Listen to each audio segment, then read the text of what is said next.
주님의 평강과 은총을 기원합니다.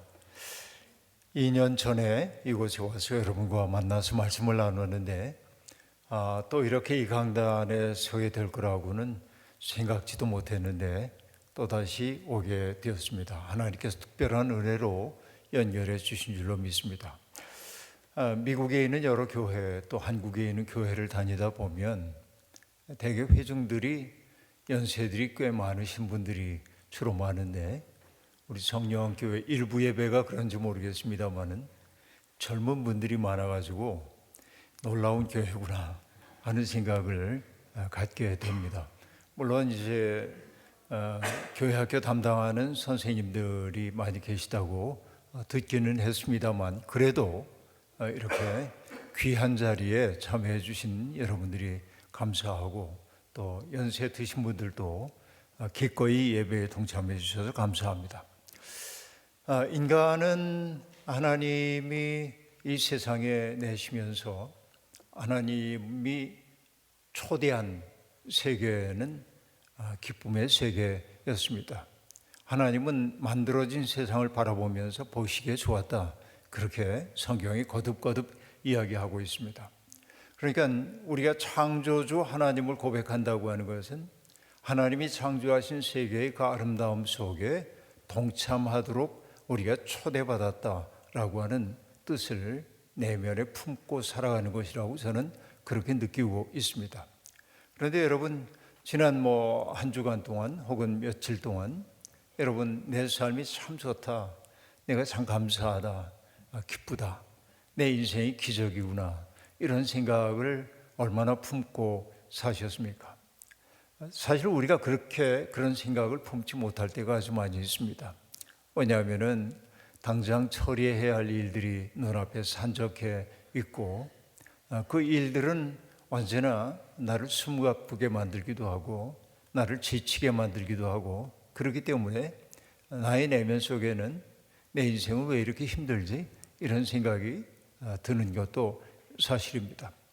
근데 가만히 생각해 보면은 우리가 어쩌면은 이미 우리에게 주어져 있는 행복의 조건들을 누리지 못하는 습관이 우리 속에 들었구나 하는 생각이 들기도 합니다. 왜냐하면 여러분 이 자본주의가 심화된 세상은 언제나 어떻게 작동되냐면은 불만족을 만들어내므로 작동되는 것이 이 돈이 주인 노릇하는 세상의 원리입니다. 내가 내 삶에 대해서 만족하고 기뻐하고 감사하고 그러면은 잘 돌아가지 않습니다. 그러니까 언제나 나는 행복은 저만치에 있고 그 행복에 접근하기 위해 우린 지금 노력해야 돼. 그래서 언제나 행복을 유보하고 살도록 요구하고 있는 것이죠. 이게 이제 자본주의 세상이라고 말할 수 있겠습니다. 자본주의 세상은 불만족을 만들므로 돌아가도록 되어 있다. 이것이 우리의 이제 분석이기도 합니다. 로빈 월 키머러라고 하는 미국의 생태학자가 있는데 한국에 번역된 책 가운데 향모를 따오며라고 하는 책이 있는데 생태학 책이기도 합니다만은 그 책을 읽으면서 깊은 감명을 받은 대목이 하나 있습니다. 오난가다라고 하는 아메리카 선주민 출신의 생태학자인데 오난가다 부족의 학교에서는 언제나 학생들이 수업을 시작하기 전에 운동장에 함께 모여서 뭔가를 하는데 그들이 하는 일이 뭐냐면 Thanksgiving Address라고 하는 걸 한다고 합니다. 감사의 연설을 하는 건데 오늘 우리에게 이렇게 아름다운 날을 주셔서 감사합니다. 오늘 맑은 햇살을 보게 해주셔서 감사합니다. 뺨을 스치는 신선한 바람을 느낄 수 있게 해주셔서 감사합니다. 저 초록빛 숲을 보게 해주셔서 감사합니다. 흐르는 물을 보게 해주셔서 감사합니다. 흐르는 물 속에 있는 물고기들이 유영하는 모습을 보게 해주셔서 감사합니다. 이 감사의 내용은 끝없이 늘어날 수 있을 겁니다. 근데 그렇게 감사하다고 느끼는 순간 우리 애가 신비한 세상에 초대받았다는 사실을 알게 되는 것이죠. 그런데 그분이 로빈 월 키머러가 그래서 얘기합니다. 자족하는 마음과 감사하는 마음은 이 우리를 욕망의 포로로 만드는 세상에 대한 가장 강력한 저항이다. 그렇게 얘기합니다. 감사하는 마음, 자족하는 마음, 이게 우리를 욕망의 포로로 만드는 세상에 대한 가장 강력한 저항이다. 여러분, 우리가 저항하면은 머리띠 두르고 뭐 이렇게, 이게 저항이 아니라 내 삶이 참 고맙구나, 내 삶이 얼마나 귀한가, 내 옆에 있는 사람들이 얼마나 소중한가, 이런 것들을 느끼는 것이 어쩌면 우리를 빈간화시키고 있는 세상에 대한 가장 강력한 저항이다. 저는 이 메시지를 아주 귀하게 받아들입니다. 칼 폴라니라고 하는 그 학자가 우리 세상을 그렇게 얘기했죠. 악마의 맷돌이 돌아가고 있는 세상이다 라고 말합니다. Satanic Mill이라고 말하는데, 그러니까 여러분 옛날에 맷돌 다 갈아보셨나요? 우리 그쵸, 두부 같은 거 만들고 그럴 때 맷돌 아구리에다가 콩을 집어넣고, 그쵸, 물에 불린 콩 집어넣고 돌린단 말이에요. 그럼 이제 갈려 나오게 되죠. 그러니까 인간이 역사를 거쳐오면서 소중하게 여겼던 그 모든 가치들을 맷돌 속에 집어넣고 들들들들 가는 거예요. 근데 거기에서 나오는 결과가 뭐여야 하냐면 언제나 이익이어야 합니다. 악마의 맷돌은 바로 이익을 산출하기 위해서 우리가 가지고 있는 평화의 꿈, 우리가 가지고 있는 어떤 삶의 기쁨이라든지 우정이라든지 사랑이라든지 자유라든지 정의라든지 그 모든 가치를 들들들들 갈아가지고 이익이라는 단일한 결과를 내도록 만들고 있다. 이게 이제 악마의 맷돌이 돌아가고 있는 세상입니다. 우리는 지금 이렇게 살고 있는 거죠. 그러다 보니까 그 속에 살다 보면 우리가 까맣게 잊어버리는 게 하나 있습니다. 그건 뭐냐? 다른 삶이 가능하다라고 하는 상상을 하지 못하게 되는 겁니다. 행복은 이런 거야. 우리를 몰아가고 있는 그 방향으로 질주하다 보니까 주변을 둘러볼 여유가 없이 가고 있는 것입니다. 제가 아주 오래전에 벌써 뭐 한 40년 된 것 같습니다만은 어느 학교에 교목으로 일할 때가 있었는데, 그때 어느 학생이 내게 보내왔던 편지를 잊을 수가 없습니다. 그 편지는 이렇게 적혀 있었는데요. 대학에 들어가기 위한 그 모든 에너지를 집중해야 하는 때니까, 고등학생들은. 그러니까 내게는 이 3년이 없다고 생각해. 내 인생에 3년 없다고 생각하고 그냥 대학 입시라는 관문을 향해 가야 돼. 앞만 보고 달려. 이런 이야기를 가정이나 학교에서 너무나 많이 들어가지고 저는 그게 마땅한 삶인 줄 알고 열심히 질주하다가 문득 외롭다는 생각이 들어 고개를 들어 주변을 둘러보니 내 곁에는 아무도 없습니다. 이게 40년 전 여고생이 제게 썼던 편지의 내용입니다. 앞만 보고 가다 보니까 문득 외로웠어요. 주위를 둘러보니까 내 곁에는 아무도 없더라. 이게 우리들의 전도된 삶이라고 말할 수 있겠습니다. 다른 삶이 가능하다, 이 사실을 깨달아야 하는 것이죠. 그래야 우리는 삶의 여유를 갖게 되는 것이죠. 모두가 다 행복을 원합니다. 그러나 우리가 수확하는 것은 행복이 아니라 불행일 때가 아주 많이 있습니다. 그 때문에 여러분, 5세기의 성자였던 그 아우구스티누스는 그렇게 고백록 속에서 얘기합니다. 나는 진리를 피하면서 찾고 있었습니다. 그렇게 말합니다. 우리는 모두 행복하기를 원한다고 이야기합니다. 나는 정말 아름다운 삶을 살고 싶다고 말합니다. 그러나 아이러니한 것은 진리를 추구한다고 말하면서도 나는 진리를 피하면서 찾고 있었다. 근데 여러분, 그의 고백 속에 담겨있는 내용은 이런 것들이 있습니다. 주님, 나를 정결하게 해주십시오. 내가 순결한 삶을 살게 해주십시오. 그리고 그가 마음속으로는 이렇게 얘기한대. 그러나 지금은 그리 마소서. 이승의 것도 재미는 있답니다. 그렇게 얘기하는 거예요. 여러분, 우리 마음하고 비슷하지 않아요? 그래서 과거의 인력으로부터 벗어나서 새로운 삶을 향해 가려고 할 때, 그가 수사학자이기 때문에 언어가 정밀합니다. 이렇게 얘기합니다. 옛삶이 나의 옷자락을 슬그머니 잡아당기면서 우리를 두고 가려는가? 우리는 영 이제 그만이란 말인가? 우리가 함께 지낼 때 즐겁지 않았던가? 나를 버리고 갈 텐가? 이 삶이 그렇게 붙잡는 데는 거예요. 이 오거스틴의 얘기 있죠. 정묘한 이야기입니다. 근데 우리는 어쩌면 진리를 피하고 있는지도 모릅니다. 행복하기를 소망하면서도 정작 행복의 길은 이미 주어져 있는데도 불구하고 그것은 누리지 못하고, 행복이라고 다른 사람들이 제시하는 타자의 목표를 향해 달려가다 보니 나는 언제나 거기에 미치지 못하는 것 같아서 불행하다고 느낄 때가 아주 많이 있었다라고 하는 얘기입니다. 그럼 여러분, 어떻게 해야 행복할까요? 저는 은퇴 이후에 점점 신비가가 되어간다는 생각이 듭니다. 어떤 신비가냐면 기도하다가 뭘 봤어요 그런 얘기가 아니고, 내가 이 세상에 있다는 것이 얼마나 놀라운 일인가 새록새록 느껴져요.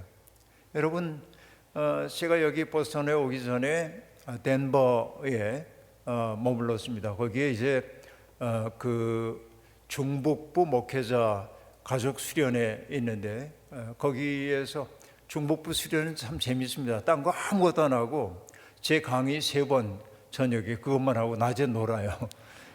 그런데 아주 좋은 프로그램이었어요. 락키 산맥에도 가고 레드락이라고 하는 데도 가고 이러기도 했는데, 제가 함께 이렇게 동행하면서 딱 느낀 게 있어요. 뭐냐면 아름다움 앞에 사람들은 멈춰선다. 아름다움 앞에서 사람들은 감탄한다라고 하는 것입니다. 근데 우리는 뭐냐면 너무나 자주 분잡한 도시에 살면서 아름다움에 대해서 잊고 살았다라고 하는 얘기이죠. 또 거기에서 또 이런 생각도 들었습니다. 내 삶이 아름다워지면 다른 사람들도 나에게 영향을 받겠다. 남을 변화시키려고 하지 말고 나를 변화시키면 되겠다 하는 생각이 들었습니다. 그리고 여러분, 하루 이틀 시간이 나가지고서는 유타주에 있는 모압이라고 하는 곳에 갔는데, 어마어마한 경관이 좋은 아주 붉은색 바위가 있는 곳에 갔습니다. 거기를 걸으면서 제가 함께 동행했던 분에게 얘기했습니다. 목사님, 우리가 지금 여기 밟고 있는 흙이 어떻게 만들어진 줄 아세요? 그 목사님은 그런 생각을 별로 해본 적이 없는 것 같았습니다. 바위가 있는데 이 바위가 풍화작용과 침식작용을 거쳐가면서 잘게 부서져 내리고 여기에 미생물 같은 것들이 이렇게 섞여들면서 흙을 만드는 거예요. 그러니까 여러분, 흙 한 줌이라고 하는 것이 만들어지기까지 수만 년의 역사가 걸리는 거예요. 그리고 흙이 경작 가능한 땅이 되기 위해서는 미생물들이 그 속에서 작동하지 않으면 안 됩니다. 그래서 한국의 시인인 정현종 선생님은 그런 노래를 부르기도 했죠. 흙 한 숟가락 속에 미생물이 수억 마리래. 수억 마리. 그러니까 이 미생물들, 우리가 대지를 딛고 걸어갈 수 있는 까닭도 뭐냐면 그 흙이 푸석푸석한 게 아니라 단단하게 받쳐주는 건데, 미생물들이 밀어올리는 힘 덕분이라는 거예요. 여러분, 이게 시적 세계이죠. 그런데 요즘 제가 그걸 절실히 느껴요. 흐르는 물을 봐도 감동스럽고요, 새들의 지저귀물 들어도 감동스럽고요. 이게 뭐냐면 경탄의 세계. 그래서 저는 나이 든다는 게 무한히 좋다라고 하는 게 이렇게 느끼게 되는 것입니다. 그리고 이 생명이라는 게 얼마나 신기한지 모릅니다, 여러분.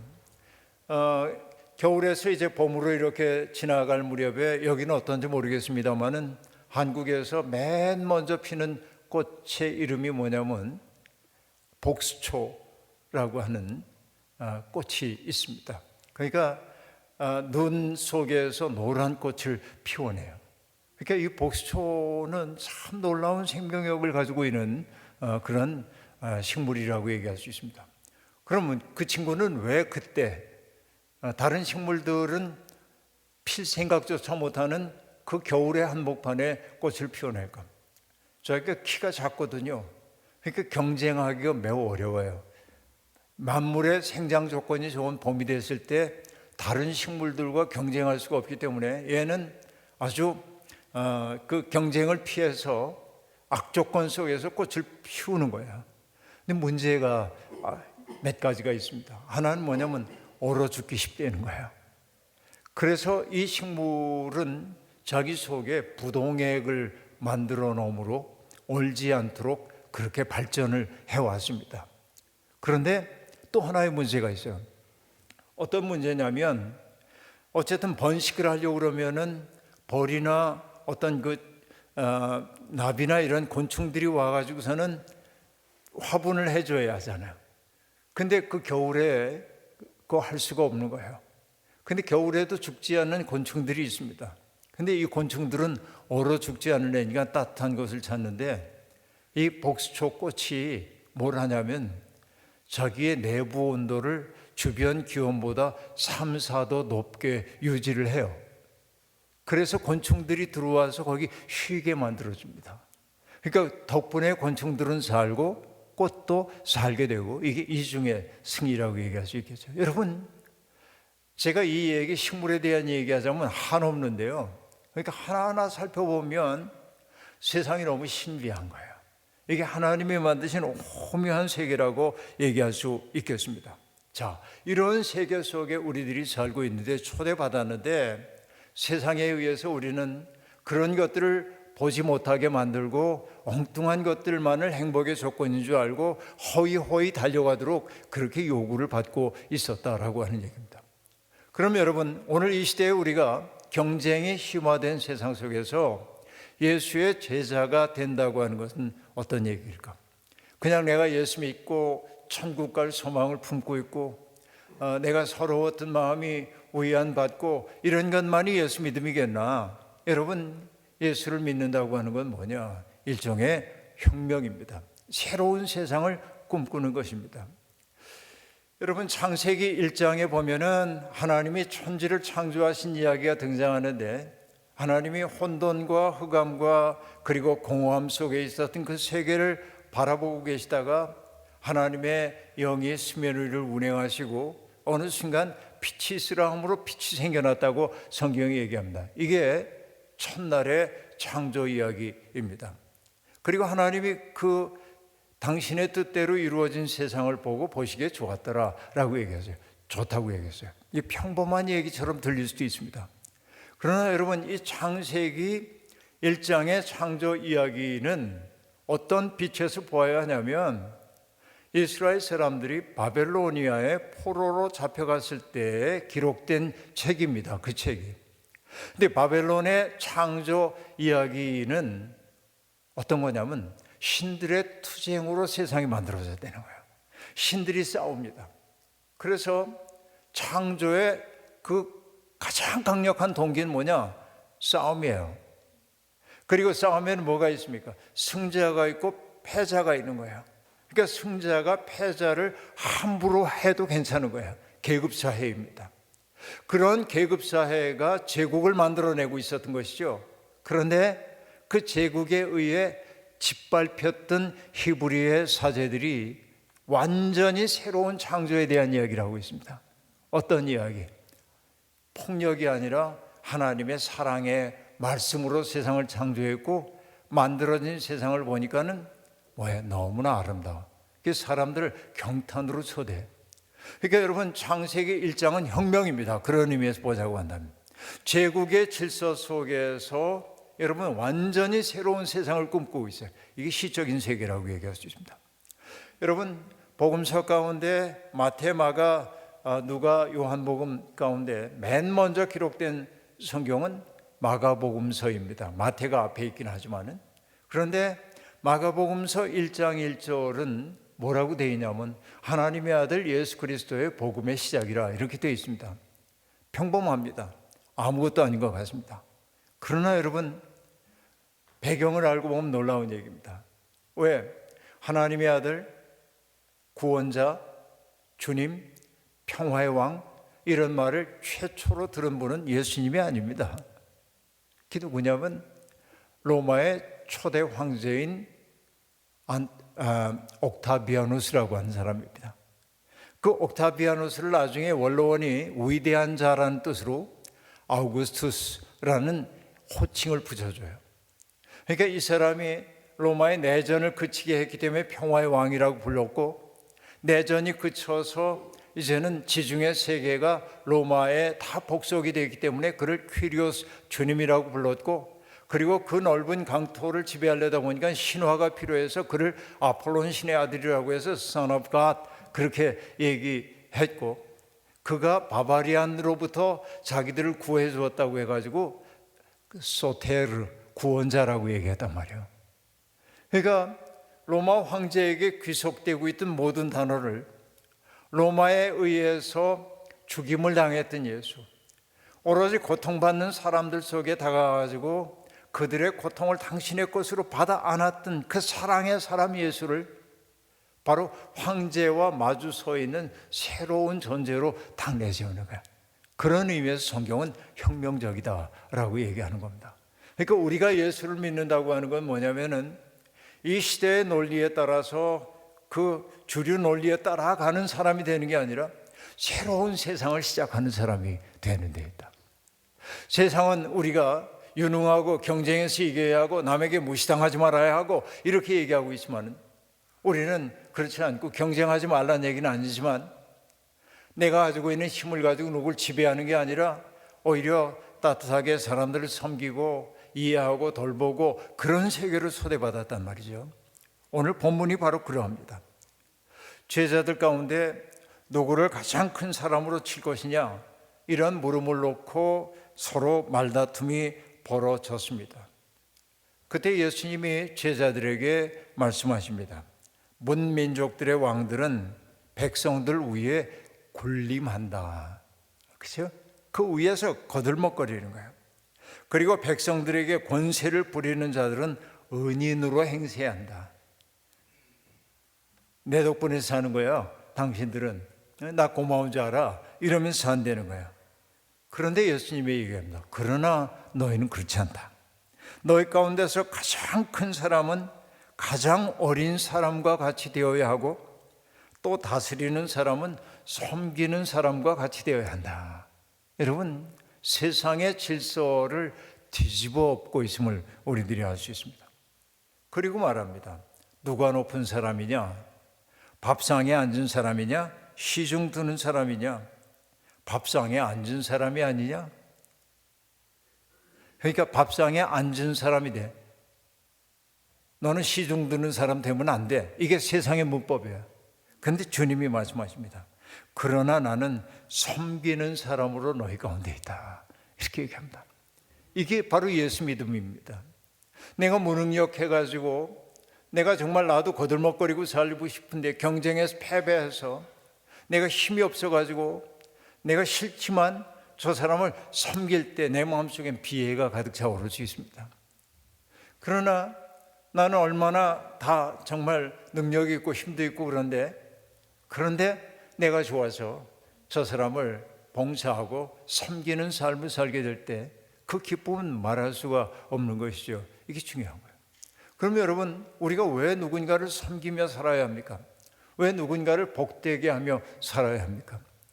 다른 거 없습니다. 하나님의 사랑을 우리가 먼저 받았기 때문에 그렇습니다.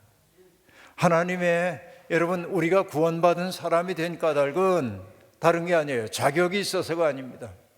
가만히 보면 내가 무자격한데도 불구하고 하나님의 은혜로 우리들이 하나님의 백성이 되었죠. 제가 그런 비유를 종종 쓰는데요. 저 위에 조명이 이렇게 있습니다. 생각해 보세요. 주변이 다 어두워요.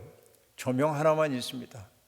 근데 조명으로부터 내가 멀리 떨어져 있으면은 내 얼굴에 있는 검댕이 묻은 것도 잘 안 보이고 옷에 커피 마시다가 흘린 자국도 안 보이고 그럽니다. 그래서 나는 뭐라고 생각하냐? 난 깨끗해.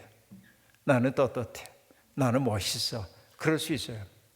그러나 내가 점점 빛이 있는 광원으로 가까이 이렇게 다가오면 아까 어둠 가운데서 보이지 않던 얼룩도 보이기 시작하고, 그렇죠? 점점 내가 깨끗하고 맑지 않다는 사실을 알게 돼. 그래서 여러분, 바울 사도가 이렇게 고백하잖아요. 죄인 중에 내가 괴수로다 라고 말하는 것은 우리보다 유난히 그 사람이 비도덕적인 삶을 살았기 때문이 아니라 하나님의 은혜의 광원 앞에 가까이 다가섰더니 비로소 내가 얼마나 부족한 줄을 알아서 내가 나 스스로 어떻게 해볼 수가 없어요. 그래서 바울이 고백했던 것이 무엇입니까? 오호라 나는 곤고한 자로다. 누가 이 사망의 몸에서 나를 구원하랴 라고 말하는데, 그가 그런 탄식을 할 수밖에 없었던 까닭은 무엇입니까? 앞에서 얘기했잖아요. 선을 행하고자 하는 의지는 나한테 있는데 번번이 나는 악을 행하고 있더란 말이죠. 나는 누군가에게 친절한 사람이고 싶어요. 나는 누군가에게 따뜻한 사람이고 싶어요. 나는 아주 이타적인 삶을 살고 싶어요. 그러나 번번이 나는 퉁명스럽고 불친절하고 이기적이고 그래요. 그러니까 바울 사도가 생각합니다. 내가 되고 싶은 나와 현실의 나가 균형을 이루지 못하는 까닭이 뭘까? 내 속에 또 하나의 법이 있어서 나를 끌고 가는구나. 내가 그 인력으로부터 나를 지켜낼 능력이 없구나. 그것을 바울은 뭐라고 얘기합니까? 죄의 법. 내가 어떻게 해볼 수가 없어. 그래서 오호라 난 곤고한 자로다. 누가 이 사망의 몸에서 나를 구원하랴 라고 얘기하는 거야. 그리고 바로 나오는 게 뭡니까? 예수 그리스도의 은혜가 우리를 구원한다고 얘기해. 주님의 은혜는 우리의 연약함까지도, 그래 그게 너지, 그게 너지. 기서가 또 넘어졌구나, 그래 그게 너지. 그렇지만 나는 널 포기하지 않는다.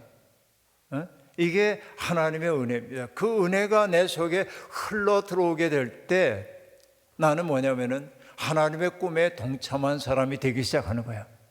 이것을 여러분 신학에서 뭐라고 얘기하냐면 Ethics of Superabundance라고 얘기해.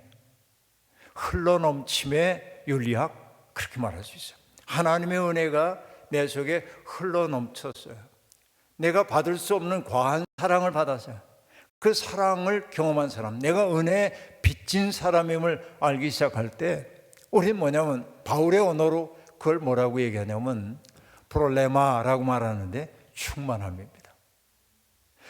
충만함이라고 하는 것은 다른 거 아닙니다. 나는 부족한데 주님의 은혜가 나를 채워주고 있다는 사실을 알기 시작하면서 나도 예수 그리스도의 은혜의 세계 속에 들어가고 싶어 하는 거예요. 그때 여러분 우리 속에 생겨나는 것은 뭐냐?